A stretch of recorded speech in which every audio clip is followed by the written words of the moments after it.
علیکم ناظرین، میں ہوں آغردیم سیر، آپ دیکھ رہے ہیں میرا یوٹیوب چینل۔ ناظرین، سابق وزیر اعظم پاکستان مسلم لیگ نون شاہد خاقان عباسی نے کل ایک نجی یونیورسٹی سے گفتگو کرتے ہوئے کیا کہا، آپ نے کل سنا، اور کل سے یہ بات مسلسل میڈیا میں زیر گردش ہے کہ 21 ارب روپے کی کرپشن ہوئی ہے مفت آٹے کی تقسیم میں۔ آج سے کچھ عرصہ پہلے جب میڈیا پر یہ سکینڈل آیا تھا کہ شہباز شریف کے دور میں جو مفت لیپ ٹاپ کی تقسیم ہوئی اس میں اربوں روپے کی کرپشن کے الزامات لگائے گئے اور میڈیا نے اس معاملے کو اچھالا بھی تھا، مگر یہ معاملہ دفن ہو گیا، اس پر کوئی وہ انفرادی کارروائی سامنے نہیں آئی۔ اس سے پہلے مفت روٹی کا ایک سکینڈل آیا، اس کے اوپر بھی شہباز شریف جب وہ پنجاب کے وزیر اعلیٰ تھے، مفت روٹی تقسیم کا جو معاملہ تھا اس معاملے پر بھی کرپشن کے الزام لگتے رہے، مگر اس پر بھی کوئی پیش رفت نہیں ہوئی۔ ایسا کیوں ہوتا ہے کہ مسلم لیگ نون کوئی بھی کام کرتی ہے تو ایک فارمولہ جو بار بار سنا جاتا ہے، یہ کھاتے ہیں تو لگاتے بھی ہیں، یہ کھاتے اور لگاتے والا فارمولہ جو ہے یہ مسلم لیگ نون پر شروع سے الزام لگتا آ رہا ہے۔ آپ پچھلے 25-30 سال کی سیاسی کیریئر دیکھیں، جب بھی انہوں نے عوام کو ریلیف دینے کے لیے کوئی بڑا پروجیکٹ شروع کیا تو اس کے کچھ عرصے بعد اس پروجیکٹ کے اندر سے اربوں اور خربوں کی کرپشن جو ہے وہ سامنے آئی۔ میٹرو بس سبسڈی پر چل رہی ہے، اورینٹ ٹرین سبسڈی پر چل رہی ہے، مگر اس کے باوجود ہم چاہتے ہیں کہ ہمارے سیاسی کیریئر میں یہ انتخابی نشان کے طور پر سامنے آئے۔ اب صورتحال یہ ہے کہ شاہد خاقان عباسی جو ہیں وہ ایک باغی کے طور پر سامنے آئے ہیں، وہ مسلسل مسلم لیگ نون کے پروجیکٹس اور ان کے سیاسی بیانیے کو نقصان پہنچا رہے ہیں۔ آپ دیکھیے، اگرچہ جوید لطیف بھی اکثر اوقات وہ پٹڑی سے اتر جاتے ہیں، ان کے بیانات بھی اکثر نون لیگ کے نیریٹو کے خلاف ہوتے ہیں۔ خواجہ اسف کا بیان جو مذاکرات کے خلاف ہے، یہ بھی نون لیگ کے نیریٹو کے خلاف ہے، کیونکہ اگر وہ مذاکرات نہیں چاہتے تو اپنی پارٹی کو بتائیں۔ ایک طرف پارٹی مذاکرات میں بیٹھتی ہے،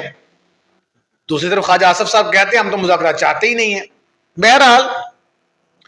شاہد خاقان عباسی نے مسلم لیگ نون کا پول کھول دیا، انہوں نے کہا کہ 21 ارب روپے کی مفت آٹے تقسیم میں کرپشن ہوئی، اور عامر میر جو وزیر اطلاعات ہیں انہوں نے بھی اس بات کو وہ ریجیکٹ کیا، ڈینائی کیا۔ انہوں نے کہا جی شاہد خاقان عباسی صاحب جو ہیں یہ غلط بیانی کر رہے ہیں۔ مریم اورنگزیب جو مسلم لیگ نون کی ترجمان ہیں اور جن کی گفتگو ہمیشہ ان کے نیریٹو کے بھی الٹ ہوتی ہے، اور ان کی گفتگو ہمیشہ وہ اس میں کہیں بھی تہذیب کا پہلو نہیں ہوتا، انہوں نے بھی اس چیز کی مخالفت کی ہے کہ شاہد خاقان عباسی نے جو بیان دیا یہ بالکل غلط ہے اور پارٹی نیریٹو کے خلاف ہے۔ کیا ایسا ہے کہ شاہد خاقان عباسی پارٹی چھوڑ رہے ہیں یا پارٹی سے الگ ہو رہے ہیں؟ آپ کو یاد ہوگا کہ کچھ ٹائم پہلے شاہد خاقان عباسی ناراض ہو گئے تھے پارٹی کے ساتھ، اور مریم نواز صاحبہ ان کے گھر گئی تھی ان کو منانے کے لیے، اور باقاعدہ منت ترلا کر کے شاہد خاقان عباسی کو پارٹی میں واپس لایا گیا تھا۔ جب انہوں نے کہا تھا کہ میں کوئی بھی عہدہ نہیں قبول کروں گا مگر میں پارٹی کے ساتھ ہوں، یہ ان کو مجبور کیا گیا تھا پارٹی کے ساتھ واپس لانے کے لیے، کیونکہ میڈیا اس بات کو اچھال رہا تھا کہ شاہد خاقان عباسی جو ہیں یا اگلا انتخاب وہ آزاد لڑیں گے یا وہ کسی اور پارٹی میں جانے لگے ہیں۔ تو بہرحال نون لیگ اس کو بڑی پریشانی لاحق ہوئی، بڑی تشویش ہوئی، اور انہوں نے مریم نواز نے ان کو جا کے منوایا۔ تو بہرحال اب شاہد خاقان عباسی کا یہ بیان، اور ظاہر ہے اس میں کچھ نہ کچھ سچائی ضرور ہوگی، اور میں جب آٹا تک مفت تقسیم ہو رہا تھا اور میں نے جا کے اس ساری سچویشن کو دیکھا بھی، 80% لوگ جنہوں نے وہ آٹا استعمال کیا ہے وہ آٹا ناقابل استعمال تھا، وہ گندم جو خراب تھی وہ گندم بیچی گئی، اور وہ گندم پاکستانی گورنمنٹ نے خریدی، اور وہ پسوا کے جو آٹا تقسیم ہوتا رہا وہ بالکل ناقابل استعمال تھا، اور میرا نہیں خیال کسی منسٹر نے اپنے گھر میں وہ آٹا استعمال کرنے کی وہ جرت کی ہو۔ تو ظاہر ہے غریب عوام کو مارنے کے لیے جو کچھ کیا گیا یہ انتہائی قابل افسوس تھا، اور میں سمجھتا ہوں کہ شرم کی بات ہے کہ اگر آپ ایک طرف غریب عوام کے حق کی بات کرتے ہیں، آج مریم نواز کھڑے ہو کے کہہ رہی تھی کہ جی مزدور کے حق میں بات ہونی چاہیے، تو کاش آپ کبھی مزدوروں کے بارے میں سوچتے۔ آپ نے کبھی ماڈل ٹاؤن اور جاتی عمرہ سے باہر نکل کے دیکھا نہیں کہ غریب عوام کیا کرتے ہیں۔ تو بہرحال مفت آٹا تقسیم میں جو کرپشن کے بڑے سکینڈل سامنے آئے ہیں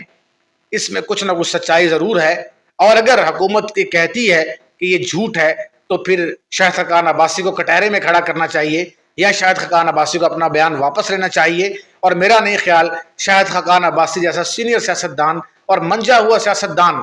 بیان دینے کے بعد واپس لے گا۔ اس کی ڈگنیٹی کا سوال ہے کہ وہ ایسی بات نہیں کرے گا جو سچ نہ ہو۔ اور اس سے پہلے بھی شاہد خاقان عباسی نے 2 سے 3 بار جو مسلم لیگ نون کے